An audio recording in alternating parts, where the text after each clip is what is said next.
talking today about the absolute worst ways that you can end a chapter. We're talking about the type of examples that readers are going to point and stare at your book, and they're going to make videos where they mock it online. So if you want to avoid some embarrassment, please watch this video and I'll teach you exactly what to avoid. We're going to go through 7 terrible, horrible, no good, very bad ways to end your chapters, and by the end of this video, you're going to feel much more confident about your ability to close off a chapter. Now, the first mistake when closing off your chapters is only using cliffhangers. So look, cliffhangers are a great technique. Nothing wrong with them. You should use them semi-frequently in your book. But the problem comes when you do nothing except use cliffhangers, and every single chapter is like, oh, another cliffhanger. It gets a little monotonous. It feels like a one-trick pony. Now, for an example of this, we're gonna go into a segment called Pick on Dan Brown. Now, if you enjoy Dan Brown, I mean, that's cool. That's cool. We can still be friends. I do think there are some things that writers can learn from Dan Brown. For instance, a structure or something like pacing. But I do think there are lots of things to pick on with him. So in my video on metaphors, we definitely picked on Dan Brown a little bit. And for this one, we're going to look at his book, The Lost Symbol, which has 134 chapters, and virtually every single one of them ends in a cliffhanger. Some of these chapters are only a page long, and then a long chapter will be like 3 to 4 pages. And they end in cliffhangers like, soon you will lose everything you hold most dear. And something was very, very wrong. Or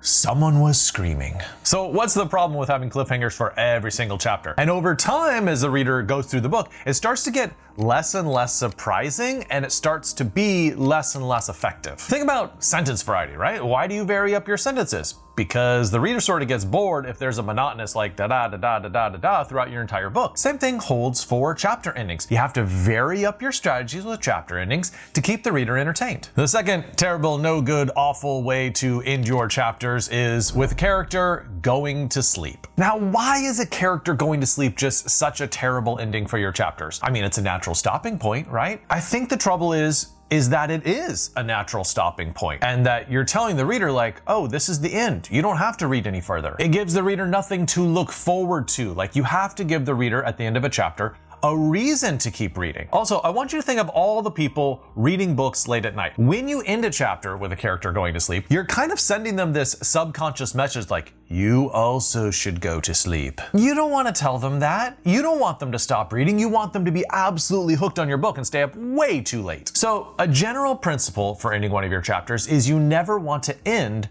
on an end point. I know that seems like totally counterintuitive, but the end of a chapter should be a beginning, not an ending. But I will list at least one exception to this whole like, you shouldn't end a chapter with going to sleep. There's a book by Haruki Murakami called The Wind-Up Bird Chronicle, and he ends probably, I don't know, 15 chapters in his book, at least, with a character going to sleep. And as I was reading it, I'm like, how is this working? Because I do continue on reading, and then I realized that this is a book entirely about getting into the subconscious and like going into the dream world. So him falling asleep actually is part of the plot in that particular book. But that's a very weird exception. For 99% of the books that you're writing, you don't want to end on going to sleep. This next mistake is probably the most common mistake I see with chapter endings, and it is number 3, the Dribble-On chapter ending. Almost all the time with the ends of chapters, the mistake that writers make is not ending too early. They almost always end too late. And ending a chapter like this feels kind of like a petering out. Like there's some sort of event or some sort of action which is a high point, and then there's some discussion of that event and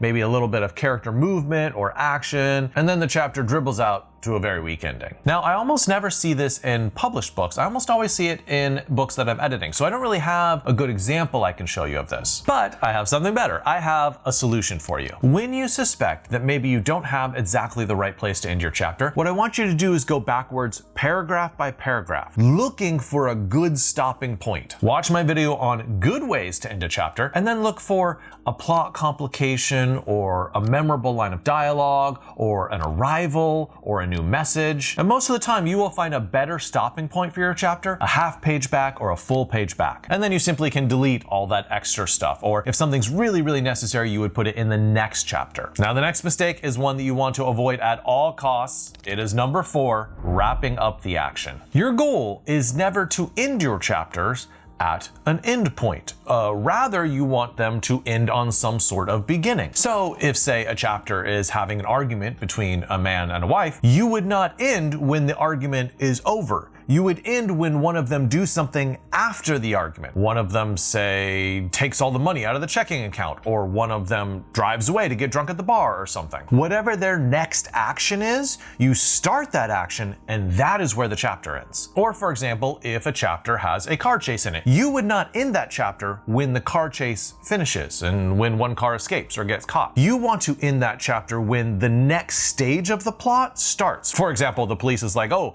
put out an all points bulletin for this make and model of car. Or they say, we know exactly where they're going, like alert police in that next city that the criminal's coming their way. So ending with just that little tidbit, that little teaser of the next point of the plot will compel readers to keep on reading. Another option you have when considering, where to end your chapter is to end either in the middle of the action or right as the action begins. And for an example of this, I love Roberto Bolaño's short story in By Night in Chile. Roberto Bolaño is a very famous South American, specifically Chilean author who wrote books like 2666 and The Savage Detectives. He ends the story with this line, and then the fight begins. That's the last line of the story, right? Just as the exciting part happens, he's like, nope, I'm stepping away.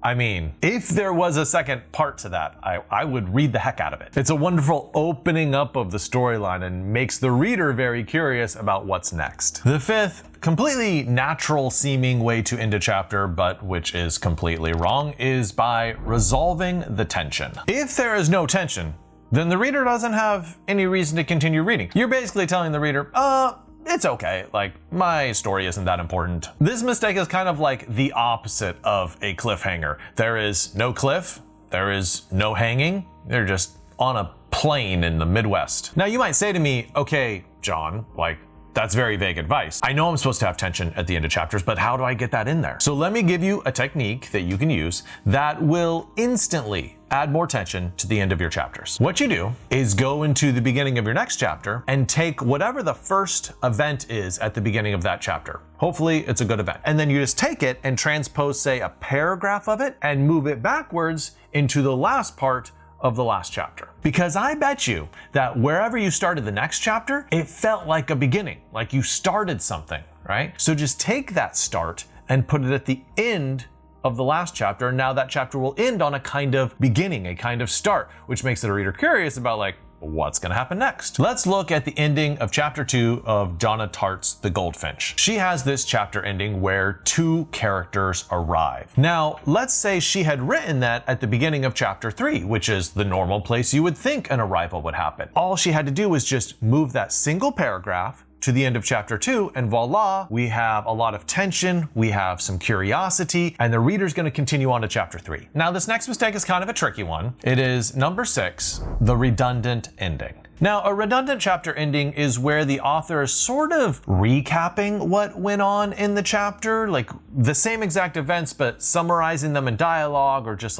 reflecting on them in some way. And perhaps authors do this because, they've had the 5-paragraph essay drilled into them so hard in school, where in the conclusion, you just basically restate the introduction, right? And so they feel like, oh, in fiction, I should do that too. But what you're doing here is that you're looking backwards at what happened in the chapter rather than looking forwards to what happens in the next chapter. And I think authors do this because maybe they don't know what's happening in the next chapter, especially if you're a pantser and you're just flying by the pants of your seat. You might not really know what to make the reader look forward to. So my advice is to really figure out what you want the reader to look forward to in the next chapter, and that'll give you the goodies to know what to tantalize them with at the end of this chapter. And the final mistake that we're going to talk about, which is a very dangerous one, is number 7, dialogue without larger resonance. Look, if you want to end your chapter with dialogue, that's a fantastic technique. Totally go for it, no problems there. I think the trick is understanding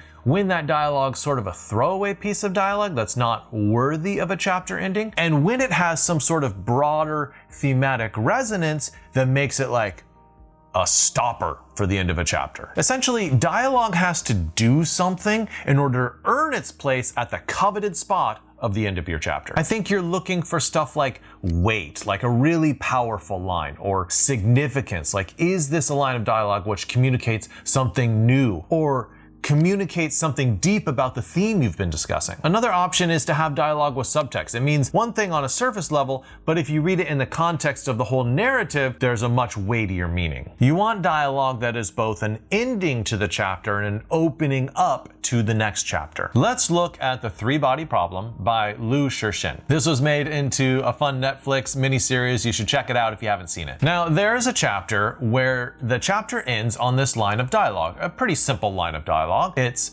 "Let us be comrades." Now, why is this a good line of dialogue to end an entire chapter on? Well, because it's not just a line of dialogue, it is a ritualistic line that they say when welcoming new members into this secret society. Basically, there's a secret society that is inviting aliens to come destroy Earth. And so the way that the chapter is ending is new people are joining an organization, and so the reader wonders, like, what are they going to do in this organization? What are these new members going to accomplish? Okay, hopefully those 7 tips help you avoid the biggest pitfalls when ending your chapters. Also, if you haven't already watched my How to Write Good chapter endings, go watch that video for a lot more positive examples of what you can do to end your chapters well. I should also note that chapter endings are something that I talk about in my Linchpin Writer book. And if you want more help with structuring your book overall, check out Bookfox Academy, which is my collection of 10 different courses to help you along the journey of writing your best story possible. Happy writing!